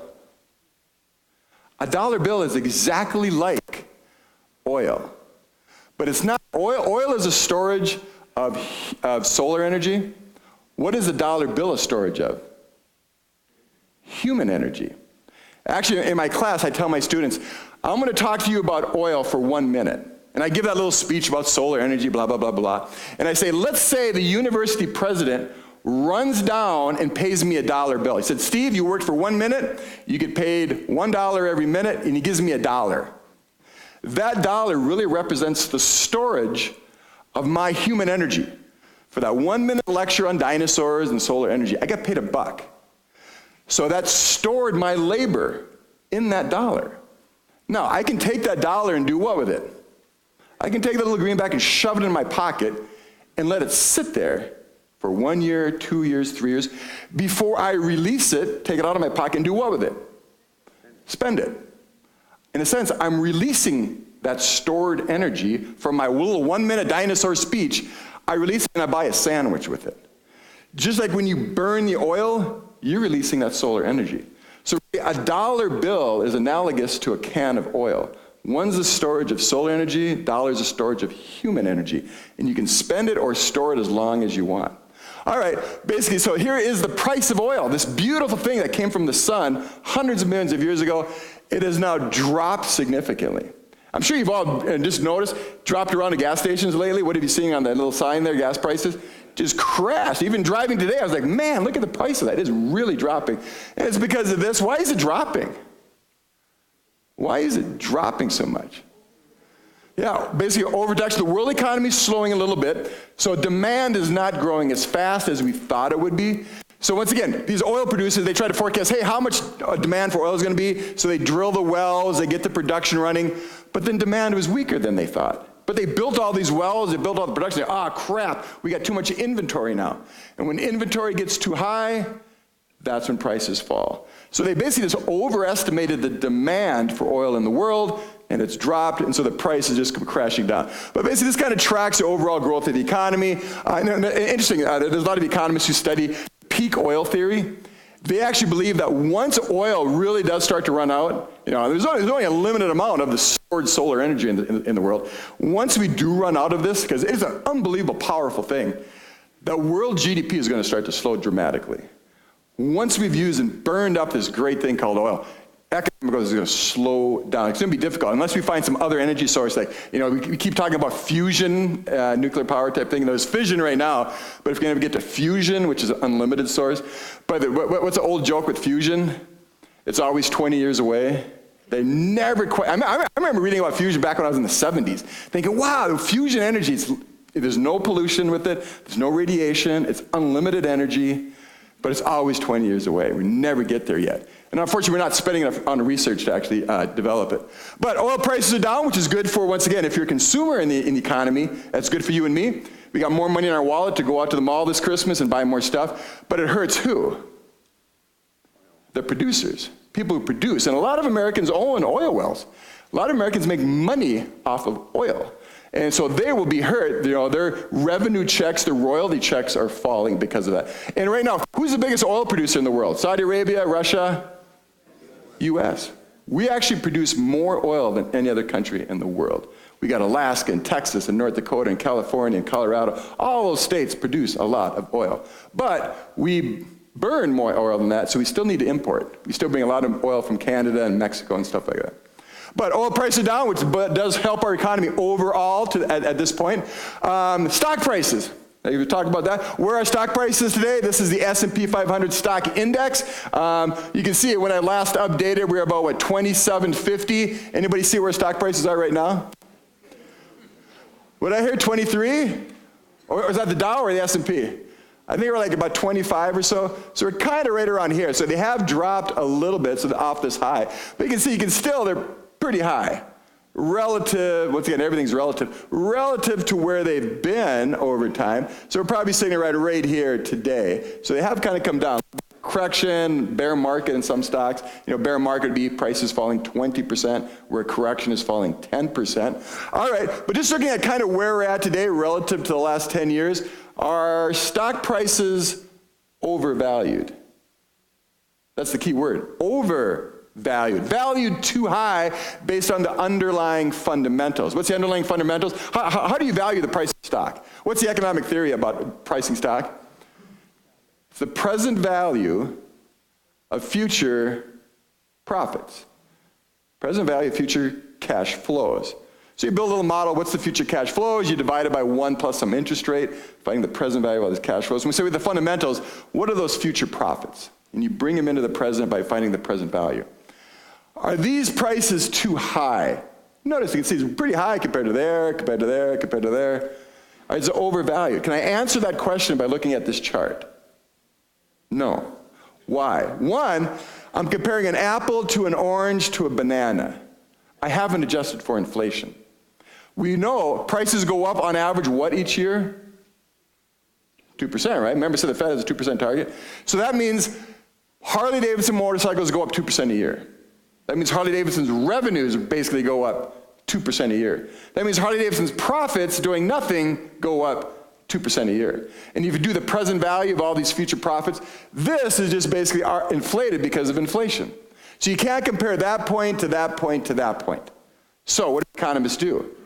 We adjust for inflation, factor out inflation, or create what's called the real S&P. Notice the word real right there. Notice this green line, I factored out inflation. Forget about prices going up 2% in a year. Now I compare an apple to an apple to an apple to an apple. When were stock prices the highest? Today or sometime in the distant past? Today, stock prices are way higher, even adjusted for inflation, than they have been.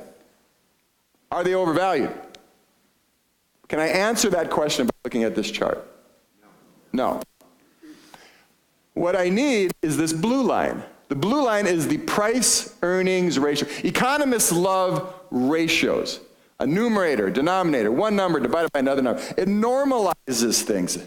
Basically, you need a ratio to answer that question. You need the price of a stock divided by the corporation's earnings. The price to earnings ratio. And you can see we're at roughly today here is about, on this new axis, 32. Translation into English, we pay $32 in price to have a claim on $1 of a company's profits. You're paying $32 in price to claim $1 of a company's profits. Is that high or low versus the last 20 years? Well, if we're kind of on this line here, yeah, it's the highest it's been since the 2001, but it was way higher back then. Look at right there, read it over across, 45? We actually were paying $45 to have a claim on $1 of a company's profits. That was nuts. That was super high. That was a bubble. That bubble popped. But we're at 32 today. It's not as bad as it was back then, but it is higher than it has been the last 20 years. Is it a bubble? It is high. But if it did have a correction, kind of revert to the mean, does anybody know what is the mean on this? What is the 98.6 degrees price earnings ratio for the S&P 500? What would be normal here? What's my natural net, my 98.6 degrees? Yeah, 1920. So if you think 1920, you pay $19 to have a claim on $1. We're paying 32, so it is high. Have things changed? Is this time different? The four most dangerous words an economist can use. This time is different. Is this time really different? Can you really explain $32? It is probably a little bit high. Probably has to either come down. Maybe earnings have to get bigger, right? If I can increase the denominator, increase the earnings, that'll bring this ratio down. That'd be nice. Because you don't want the price to fall necessarily. You want the earnings to grow. So you may see a little bit of a correction here, but notice what happens during every recession. Just use this as a guide. Stock prices go up, you get a red bar recession, stock prices fall. On average, about 25%. Stock prices come up, you get a recession, stock prices fall. 25%, 30%. Stock prices go up, up, up, up, up. If a red bar pops up right here, what's going to happen to stock prices? Yeah, about 25, 30%. But once again, you got Wall Street over here dropping 25%. What's over here again? Main Street, the flow of the economy. Income per year. That's the flow, income per year. Does this ever drop 25%? Does Harley ever make 25% fewer motorcycles in a year? No. Remember, the worst they got during the Great Recession, remember that output gap chart, that brown chart? What was the lowest they got? -6. So production in the economy only fell by like -6% compared to normal, but stock prices, Wall Street, fluctuates way more, 25% drop. So we'll probably see a drop again, but you can see the duration, how many years it takes to get back from that point, say to back there, we're back to where we were, back to where we were. It can take years. It takes Wall Street overreacts, and it takes years to get back. Main Street, a lot more stable. I like that dichotomy, Main and Wall Street. Moving on, we're using one of my favorite quotes dealing with the stock market. This is a guy named Hyman Minsky. Hyman Minsky, very famous economist, taught at Washington University. He's dead now, but he said, stability leads to instability. He said, the more stable things become, which he's talking about this. Look at where stock prices have been stable the last 9 years, moving up. Basically straight up. He then went on to say, and the longer things are stable, well, this was the longest bull market in American history.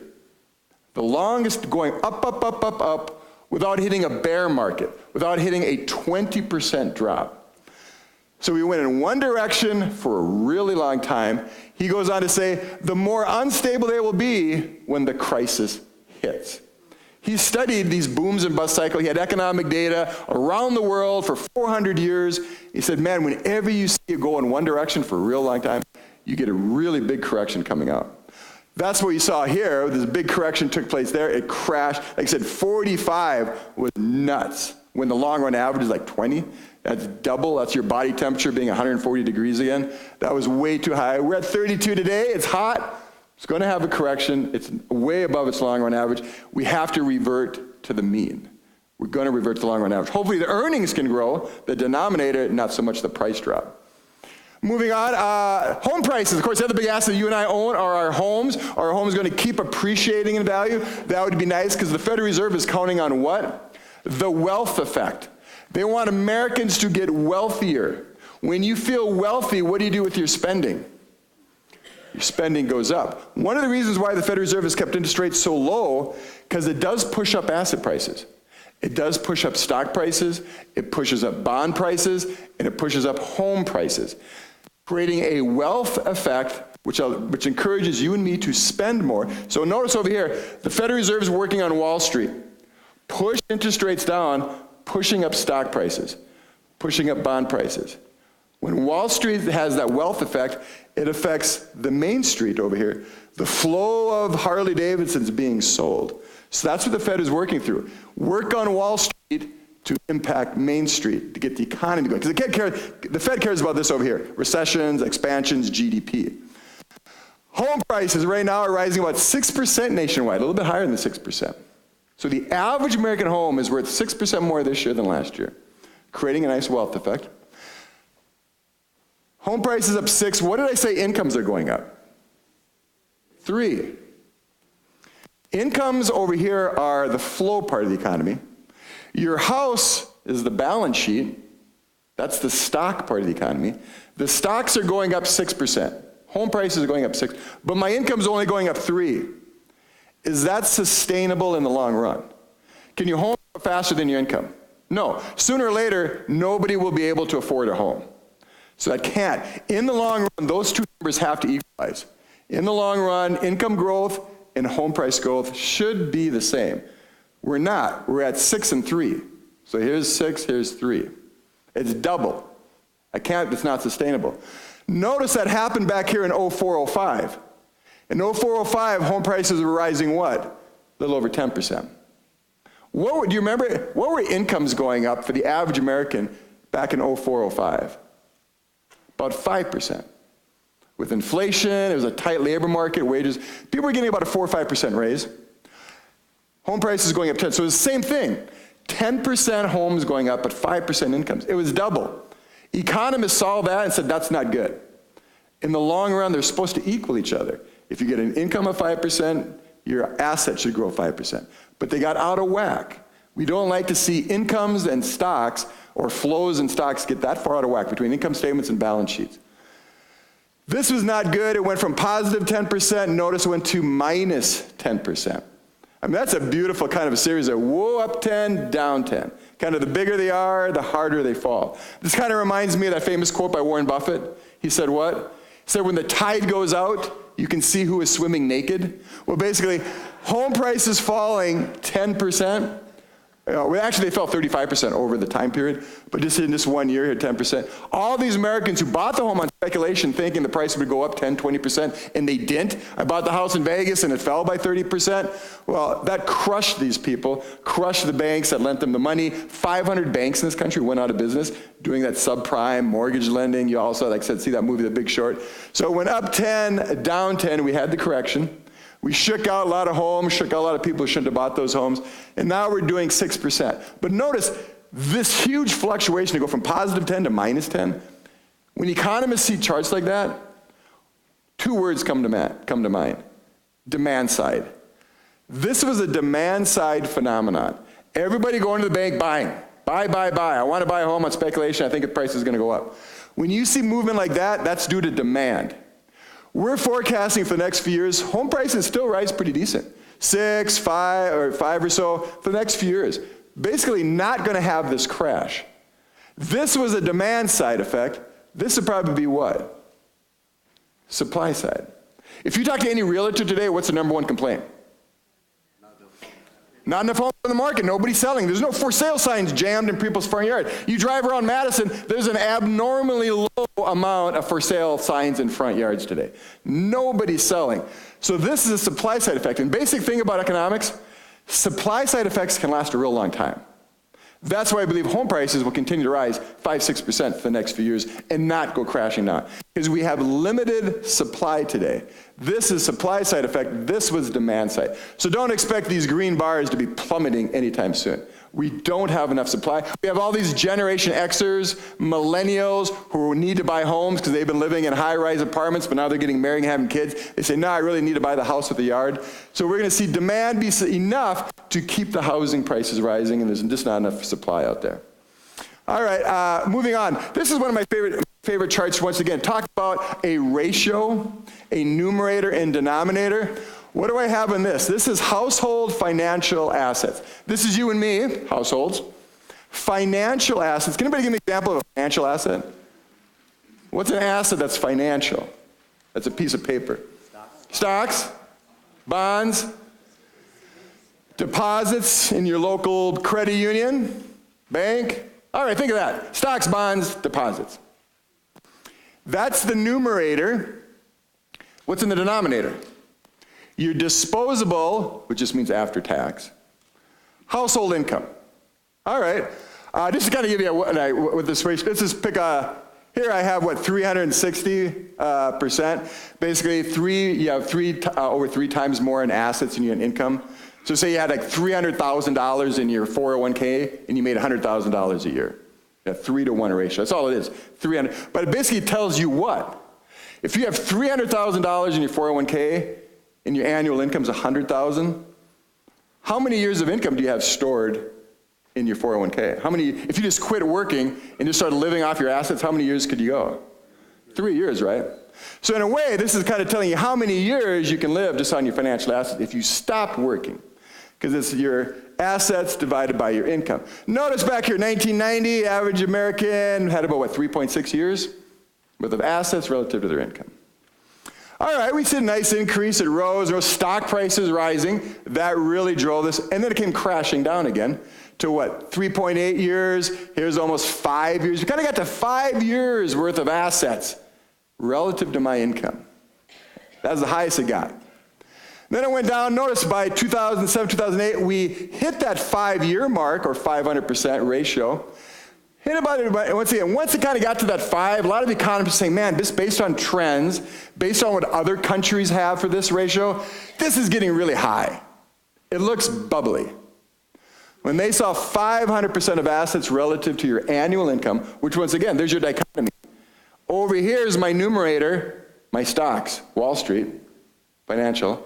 Here's the flow, my disposable income per year. I make $100,000 per year. So I'm really just taking Wall Street, dividing it by Main Street. My stocks divided by my income. Hit 500 again. A lot of economists say, that's a bubble. We've never seen it that high before. And it came crashing down. Remember Hyman Minsky? We're going up and up and up, and now we're hitting almost 5.8 years, or 580%. I've been reading a lot of articles of economists who really focus on this, saying this is really, again, we're starting to see these assets rising faster than incomes. Wall Street's moving up faster than Main Street, kind of getting out of whack, getting out of equilibrium. So once again, bond prices really high because the Fed pushed interest rates really low.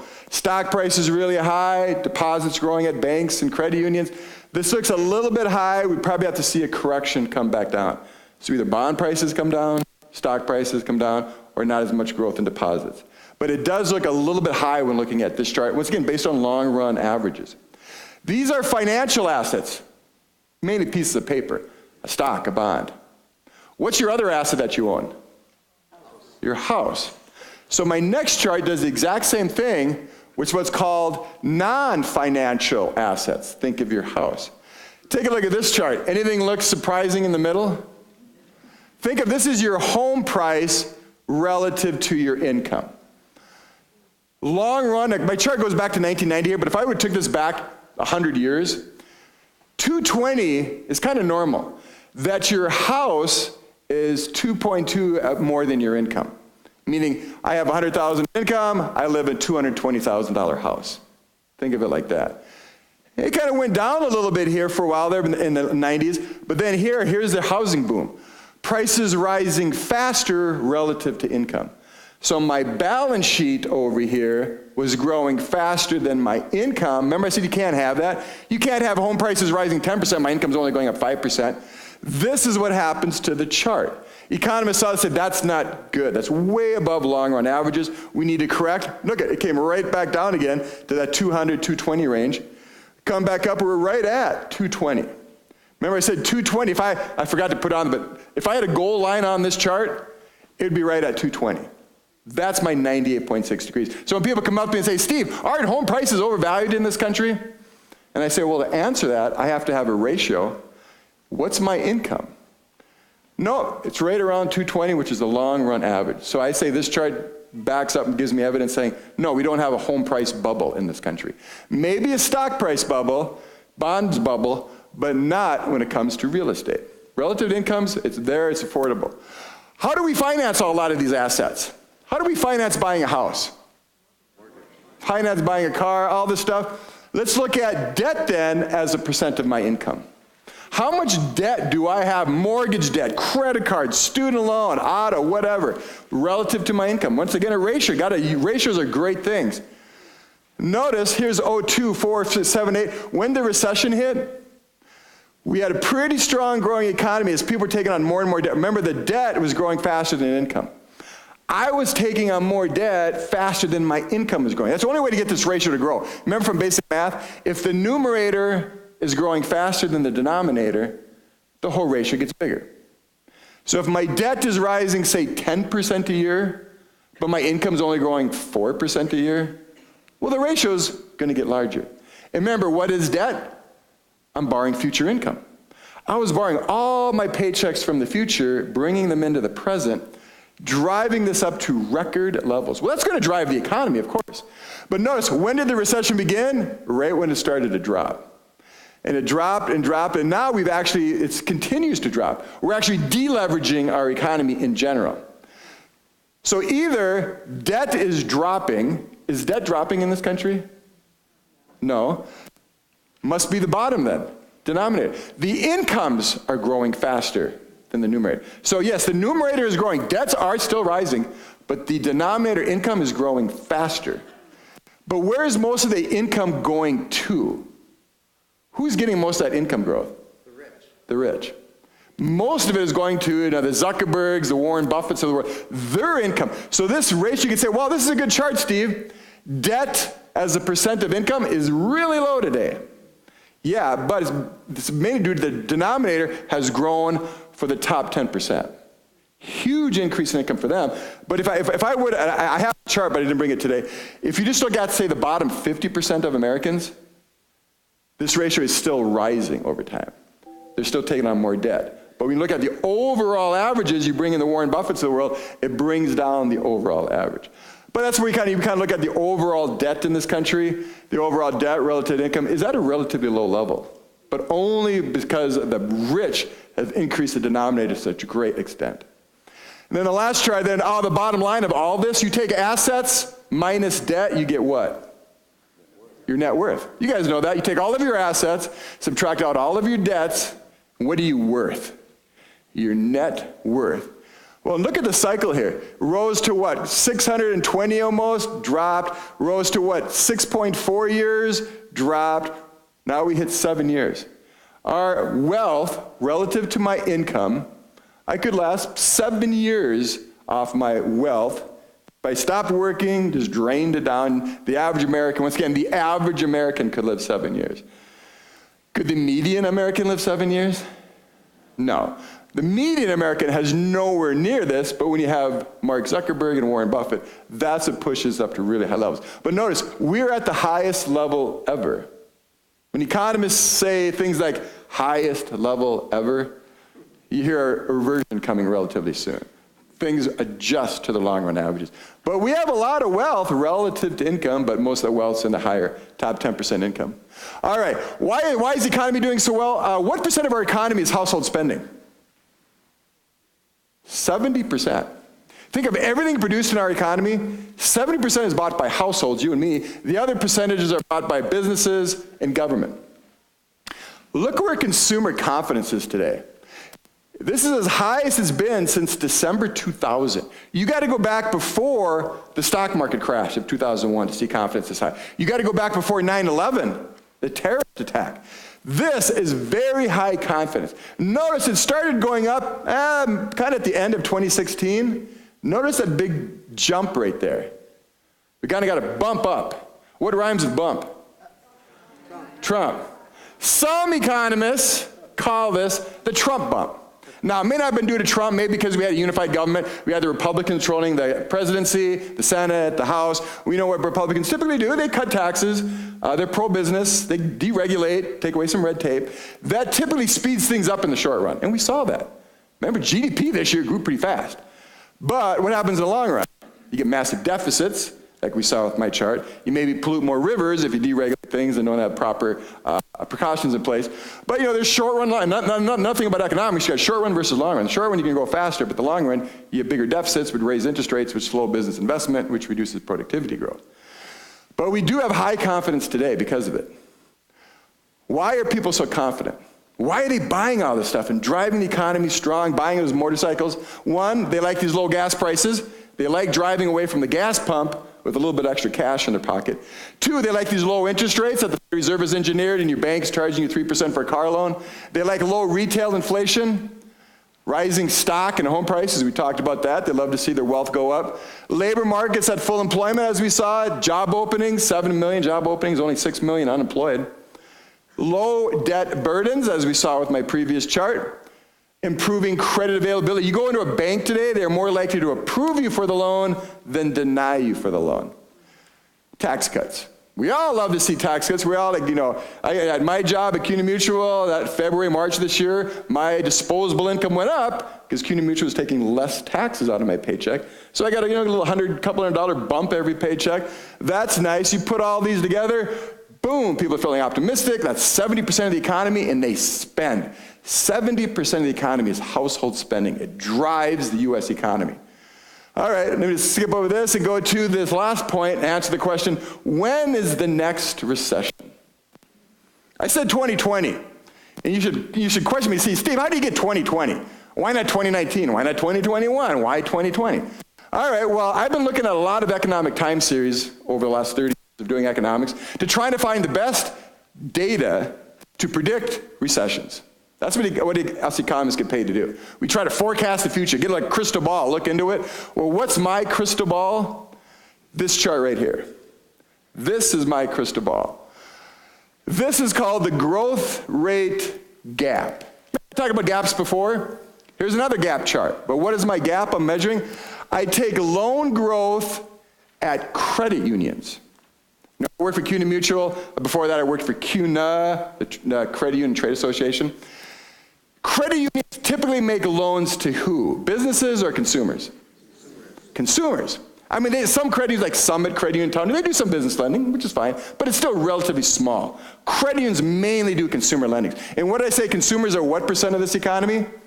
70. So if you look at an institution called credit unions, which mainly lend to 70% of the economy, that's a really good indicator of what's happening in the future. Remember I said, and also what drives the business cycle? Credit. Me tapping into my future CUNA Mutual paychecks and bringing them into the present and going out and buying a new Cadillac, that can really drive things. So I took credit union loan growth data, less, subtracting out, deposit growth. How much am I saving at my credit union?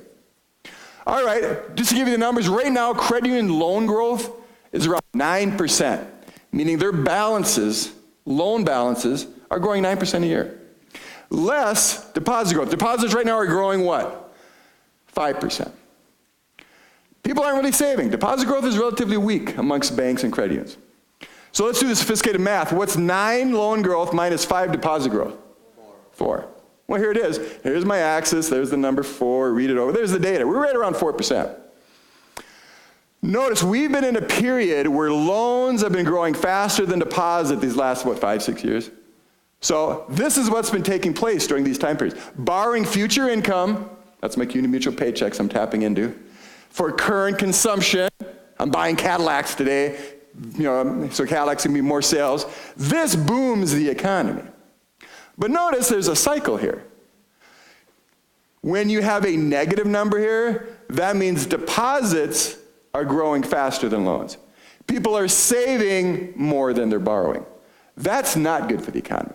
That'd be like me working at CUNA Mutual, and I get my check, and I go, man, I'm really worried about the future. I'm going to take my whole paycheck and just put it at UW Credit Union. I'm not going to spend it. I want to save everything. That's taking place here. I'm saving my current income, so maybe someday in the future I'll spend it. That is really bad for the economy. Notice the relationship here. My pink bars represent what? Recessions. Notice whenever we go from positive numbers and hit 0 and move into negative, when we hit 0 on this chart, a pink bar shows up, a recession. All I'm saying is loan growth is equal to deposit growth. If you let that happen, you're going to get a recession. People are basically rebuilding their nest egg here. They're saving money, paying down debt. But after a while, the car gets a little old. You got to buy a new car. You can only drive it with duct tape and baling wire for so long. You got to get a new one. We buy it here. Car sales pick up. People take out loans for all that stuff. But it slowly starts to drop. People satiate their demand. They've bought their car. Loan growth starts to kind of peter out. We hit loan growth is equal to deposit growth right at 0. Remember, when 0 happens, What should you be predicting as an economist? Recession. I should be going on TV right there saying, hey, we're going to have a recession in about 6 to 9 months. Go on CNBC in the morning, make a big pronouncement. Boom, the bar hits. People save again, build up their deposits, pay down their credit card and automobile loans. Do that for a while, then after a while they get that itch, hey, I got to buy the new car again. Their refrigerator's on the blink, I got to get a new refrigerator. We go out and we buy more stuff again. All right, notice here's when people are buying a lot of stuff. That little bump right there. But if I would have just kind of if I would have used the most important tool in an economist's toolkit, which is a ruler, if I would have used a ruler, it looks like we should have a recession right now.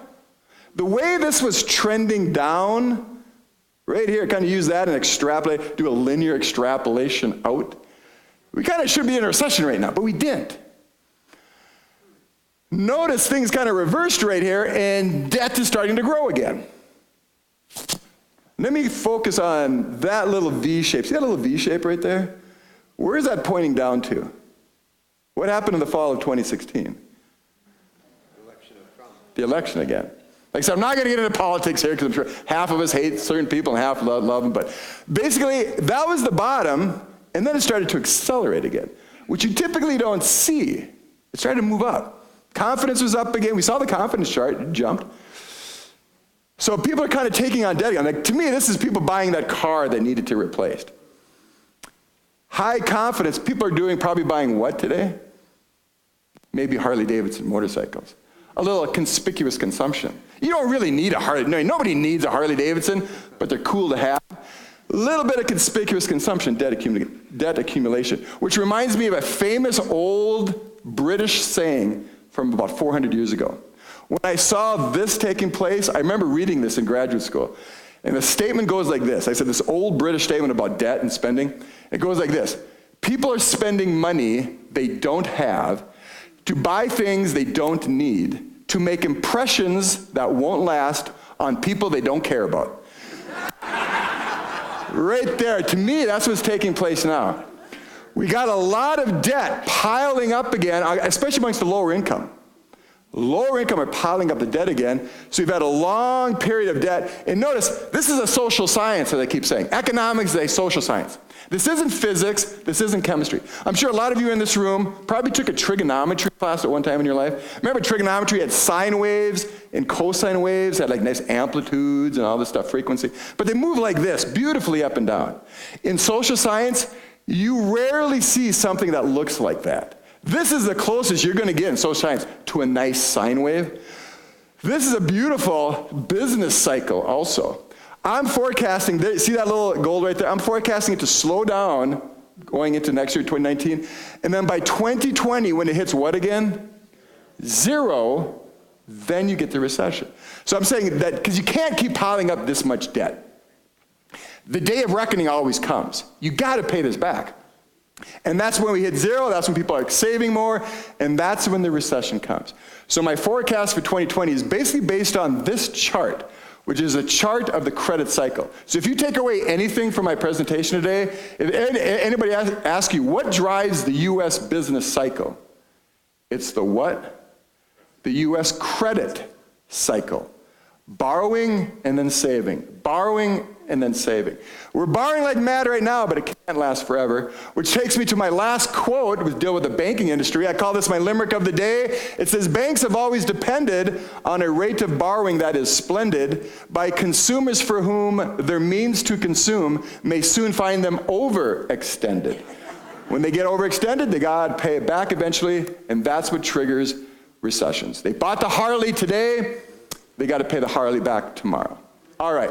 With that, let's open up for any comments, questions, snide remarks. We're going to let people go because it's 12, and then if people want to stay for more, we're good. But let me first thank you. Thank you. Thank you very much. I want to thank Frank in the back for doing such a great job of recording this. Again, you can watch it again or share it with friends on our site. I want to thank Sandy for a terrific year, and I want to wish you all a very happy holiday season. Thank you. Now, anybody who wants to stay can ask questions.